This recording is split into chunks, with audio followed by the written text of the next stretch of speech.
Halo, halo, apa kabar? Assalamualaikum warahmatullahi wabarakatuh. Saya Rizman Arif, senang sekali bisa kembali menjumpai Anda semua. Kemarin rencananya itu akan berlangsung peluncuran buku Jokowi White Paper di Universitas Gadjah Mada. Kemarin itu maksud saya tanggal 18 Agustus 2025 hari Senin. Dan persiapannya sudah dilakukan dengan cukup matang karena hari Ahadnya tanggal 17 Agustus 2025 itu ini dari kronologi yang disampaikan oleh trio RRT ini ya, yakni eh, Dr. Roy Suryo, Dr. Rismon Sianipar dan juga Dr. T. Fauzia Tiasuma atau Dr. Tifa yang mereka kirimkan ini dengan judulnya kronologi pembungkaman acara soft launching buku Jokowi's White Paper di UGM. Kronologinya seperti ini. Hari Ahadnya tanggal 17 Agustus 2025 Dr. Tifa sudah memboking ruang Nusantara University Club UGM untuk hari Senin. Ini pukul 14 sampai pukul 17 dan sudah ditransfer uang 1 juta rupiah dan itu sudah diterima oleh pengelolanya. Dan kemudian Ahad malamnya ada info bahwa pihak University Club UGM didatangi UP4. UP4 ini apa ya? Pengamanan dalam UGM, Pamdal UGM dan Polsek Bulak Sumur diinterogasi. Senin pada tanggal 18 Agustus 2025 pihak University Club UGM mengirim WA untuk membatalkan booking dan mau mengembalikan uang booking. Kami sempat mau memindahkan acara ke Cafe Musea di Jalan Cikditiro, namun karena sudah banyaknya orang yang datang ke University Club UGM, maka kami memutuskan setelah sholat dan makan siang di coffee shop University Club UGM, karena jam sudah menunjukkan pukul 14 dan media-media mainstream juga sudah datang, maka acara makan siang langsung kita ubah jadi acara soft launching. Jadi yang nggak nunggu acaranya langsung makan siangnya soft launching jadi di kafenya itu ya. Setelah menyanyikan lagu Indonesia Raya dan himne Gajah Mada, tepat saat pembacaan doa mendadak lampu dan AC dimatikan oleh pihak University Club UGM, padahal toiletnya masih menyala. Dan kami teruskan acara sampai sekitar pukul 16-an termasuk dihadiri oleh mantan Kepala Staf TNI Angkatan Darat Jenderal Tiasno Sudarto, Pak Said Didu dan kemudian Refli Harun, Dr. Muhammad Taufik dan juga ada perwakilan Forum Diaspora Indonesia Agus. Alhamdulillah karena kami pakai mic wireless ini surat kata di dalam keterangan kronologinya itu memakai baterai dan ada lampu-lampu dari media, garis miring YouTuber, maka acara tetap bisa dilaksanakan. Selain media dan YouTuber, banyak dosen UGM berbagai kampus dan audiens mengikuti acara tersebut. Mereka antusias mendengarkan dan sudah berminat membeli, tapi memang grand launching baru akan dilaksanakan itu pada tanggal 27 Agustus 2025 di Jakarta. Itu penjelasan dari trio RRT, Roy, Rismon, dan Tifa. Nah setelah itu pada malam harinya ketiga trio RRT ini hadir di acara ulang tahun Koalisi Aksi Menyelamatkan Indonesia kami yang kelima, yang kebetulan juga dilaksanakan di sebuah hotel di kota Yogyakarta dan mereka sempat memberikan penjelasan apa sesungguhnya yang terjadi, mengapa acara peluncuran atau soft launching dari buku Jokowi's White Paper itu sampai kemudian disabotase oleh Universitas Gadjah Mada. Nah, ini kita simak yuk pengakuan dari ketiga trio RRT itu. Assalamualaikum warahmatullahi wabarakatuh. Salam sejahtera untuk kita semuanya. Om Swastiastu. Merdeka! Merdeka! Merdeka! Senior-senior, bapak-bapak, ibu-ibu yang kami hormati. Kami sangat tersanjung untuk bisa berdiri di sini. Dan pertama-tama kami haturkan selamat 5 tahun untuk kami, ya, tepuk tangan untuk kami, ya. Dan 80 tahun Indonesia merdeka. Tapi kemerdekaan Indonesia rasanya tidak terwujudkan pada siang hari tadi. Di kampus yang dulu sangat dikenal sebagai kampus biru, ya, ternyata tadi menjadi kampus gelap. Bukan hanya ada gedung gelap segelap IKN, tetapi ruangan yang sedang kami membacakan doa dan kami mensiasati, artinya kami RRT ya. Tadi ada juga yang bilang itu bukan RRT lagi tapi RRC. Rismon Roy Cifa. Terus terang acara itu hampir saja gagal. 3 kali pindah. Ya, persis kayak Purnawirawan bikin acara di Jakarta. Jadi sama rekornya. Ya, pindah-pindah. Dan alhamdulillah kami tadi ngeyel ya, kita ngeyel, RRT ngeyel tadi. Jadi tetap ada di UC, di University Club, tetapi karena nggak boleh di ruangan Nusantara, kita geser ke coffee shop. Itu strategi saja sebenarnya. Ya, kita duduki coffee shop. Duduk pesen minum, masa nggak boleh, ya kan? Duduk pesen minum, ngundang orang ngomong, masa nggak boleh? Yang ngomong ngeluarin handphone, masa nggak boleh? Yang ngomong ngeluarin kamera, masa nggak boleh? Ya, jadi terus acaranya gitu. Meskipun kami nggak boleh memberikan spanduk, ya. Tapi artinya begini, alhamdulillah berkat doa senior-senior semua, kita tadi akhirnya berhasil soft launching sebuah buku yang tebalnya sekitar 700 halaman. Bapak Ibu semua. Ini berisi apa yang kita teliti soal sosok bernama Jokowi. Dan ini clear sekali ya, mulai dari pertama kali dia bohong ya di kota ini, di Jogja, yaitu di kampus UII. Ketika 2013 ketika ngaku IP-nya cuman kurang dari 2, sampai dengan kebohongan-kebohongan yang ada. Sampai dengan dia kemudian melakukan niat untuk menjadi seorang Raja Jawa. Ya. Tapi Raja Jawa bukanlah Raja Jawa yang memberi kesempatan Universitas Gadjah Mada untuk memiliki kampus. Tapi Raja Jawa yang bengis. Sebengis Raja Jawa yang sudah menjadi tengkorak sebenarnya. Seperti ini. Nah ini Raja Jawa ini. Jadi itulah Raja Jawa yang harus kita lawan. Ya. Jadi kalimat terakhir dari Bang Rocky tadi setuju. Jangan dibalik Bang.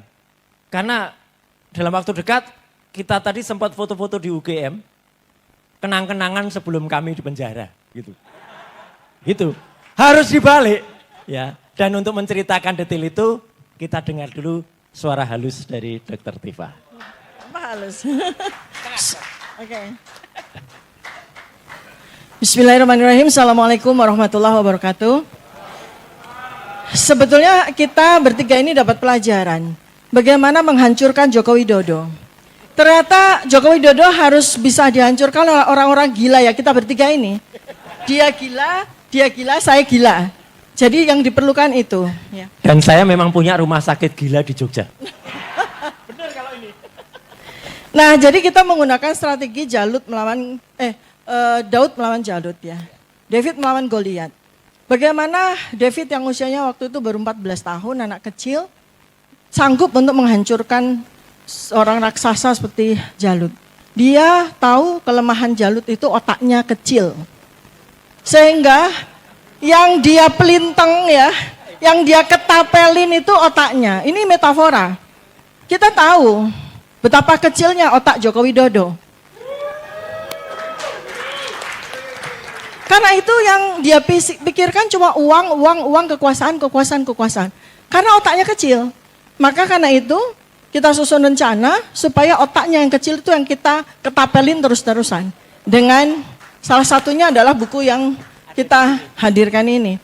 Jadi kami bertiga dengan kepraktisan lah, saya nggak bilang kepakaran ya. Walaupun sahabat saya, adik saya ini mutiara yang luar biasa, Black Swan. Beliau ini sudah menghasilkan 800 buku. Ini cerita benar soal otaknya. Nah, ini ya, saya teliti otaknya. Jadi beliau ini melakukan analisis terhadap otaknya Jokowi menggunakan dokumen-dokumen yang kemudian dengan digital forensik itu dibedah sampai sedetil-detilnya.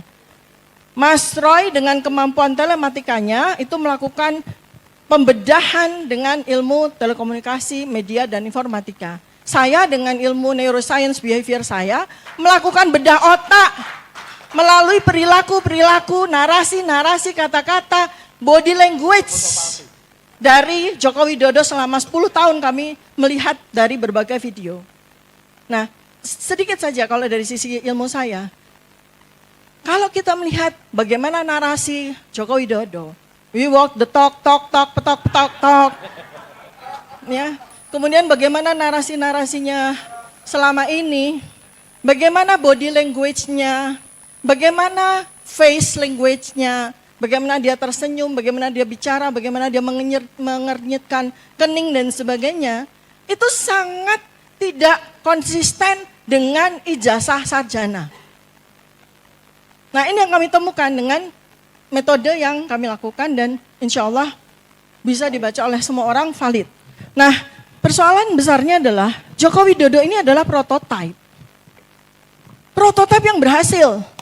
Berhasil menghancur leburkan negara Indonesia 10 tahun. Nah, alangkah sangat bahayanya kalau prototipe ini nggak kita bongkar sampai sedetil-detilnya, karena khawatirnya nanti prototipe yang berhasil ini akan terus dijadikan sebagai sebuah model bagi bagaimana menghancurkan Indonesia berikutnya. Dan kita sudah lihat, baby neponya, itu prototipenya Pak Joko Widodo. Dan bagaimana selanjutnya tadi saya sudah mendengar dari para ahli mengatakan, ya memang betul, bahwa tujuan menciptakan prototipe bernama Joko Widodo itu adalah untuk menghancurkan Indonesia. Bukan hanya segera menjajah Indonesia, tapi menggondol Indonesia sampai sehabis-habisnya. Makanya sumbangan dari kami adalah bagaimana kami menghancurkan, membongkar prototipe itu dan menjadikan sebuah narasi yang bisa dijadikan pelajaran bagi semua dari kita, sehingga kita nanti akan bisa mengidentifikasi apakah model yang dilakukan yang berhasil oleh Joko Widodo ini tidak lagi terjadi di masa depan. Demikian dari saya. Oke, terima kasih. Tadi kita janji kasih 7 menit, tapi sekarang udah 7 menit. Jadi Dr. Rismon 2 menit aja ya. Oke. Selamat malam Bapak-Bapak. Sebenarnya saya tidak layak ya berdiri di sini. Apalagi di depan Pak Jenderal Gatot dan Bang Rocky dan Pak Said Didu, Bang Marwan. Jadi sedikit aja ya Pak. Kalau bisa setengah menit ya Bang ya. Boleh. Jadi, 29 detik. Jadi berdasarkan penelitian kami yang bisa juga di-challenge oleh peneliti lain, itu kami tuliskan di sini. Ya, di sini membuktikan bahwa teknologi yang dipakai di dalam mencetak lembar pengesahan skripsi Joko Widodo belum ada tahun 1985. Karena kami analisa dengan fitur-fitur word processor, yaitu proportional spacing maupun kerning, itu hanya ada di dokumen yang dihasilkan dari sebuah word processor cerdas bernama Word Document. Kalau tebakan kami itu dibuat tahun 2003 sampai 2004 dalam Microsoft XP. Itu lembar pengesahan skripsi. Kalau ijazahnya Joko Widodo telah kami lakukan uji forensik dan metodenya tersebut open source, bisa di-challenge oleh peneliti lain, dicoba, direkonstruksi oleh peneliti lain, dan kami buktikan dengan sejumlah metode forensik bahwa ijazah dari Pak Jokowi itu tidak identik dengan ijazah dari setidaknya satu orang, yaitu Frono Jiwo. Dalam hal overlapping detection, bagaimana tumpang tindih huruf dengan watermarks, bagaimana susunan lapisan visual, bahwa di ijazahnya Pak Jokowi itu sangat janggal, yang seharusnya adalah huruf dulu baru watermarks logo UGM, tetapi di dalam pada ijazah Pak Jokowi itu justru sebaliknya, yang gampang dimodifikasi, yaitu watermarks dulu baru huruf. Jadi banyak sekali metode di sini yang tidak bisa saya jelaskan, mudah-mudahan dibeli supaya ini semoga bisa ada acara berikutnya yang bisa kita seminarkan. Jadi itu ini aja, Pak. Bukunya ini dijual atau di open source juga? Oh, dijual. Oke. Bagaimana Bu, di open source? Ada biaya beli tinta, beli kertas. Oke, clear ya.